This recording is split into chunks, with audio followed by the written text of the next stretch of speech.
Welcome to NSTV. నేను రాజీవ్. ముందుగా headlines చూద్దాం. చిత్తూరు జిల్లా పూతలపట్టు నియోజకవర్గం బంగారుపాలెం మండలంలోని చీకురుపల్లి గ్రామంలో వెలసిన శ్రీ వేణుగోపాల స్వామి గుడి ముందు ఏటా జరిగే మహాభారత యజ్ఞంలో భాగంగా సోమవారం ద్రౌపదమ్మ పాండవుల కళ్యాణోత్సవం వేడుకగా నిర్వహించారు. ఈ కార్యక్రమానికి ఉభయదారులుగా రామాయణపు నీలావతి గురుమూర్తి, సంక్రాంతిపల్లికి చెందిన కోడి మాధవి, రూపకుమార్ దంపతులు వ్యవహరించారు. అమ్మవారి కళ్యాణోత్సవం మంగళ వాయిద్యాల నడుమ వేద పండితుల మంత్రోచ్చారణ మధ్య వైభవంగా నిర్వహించారు. అనంతరం అన్నదాన కార్యక్రమం నిర్వహించారు. ఈ కార్యక్రమంలో చీకురుపల్లి, కేజీ సత్రం, సిఆర్ కాలనీ, కల్లూరుపల్లి, కాటప్పగారిపల్లి, పామినివాండ్ల ఊరు తదితర చుట్టుపక్కల గ్రామస్తులు అధిక సంఖ్యలో పాల్గొన్నారు.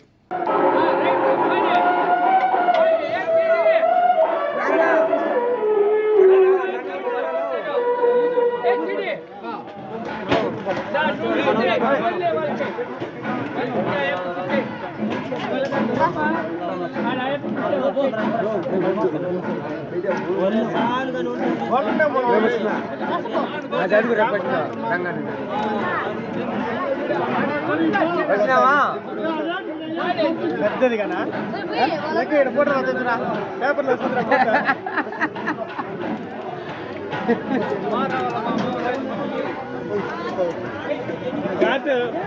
పెట్టిన చూడు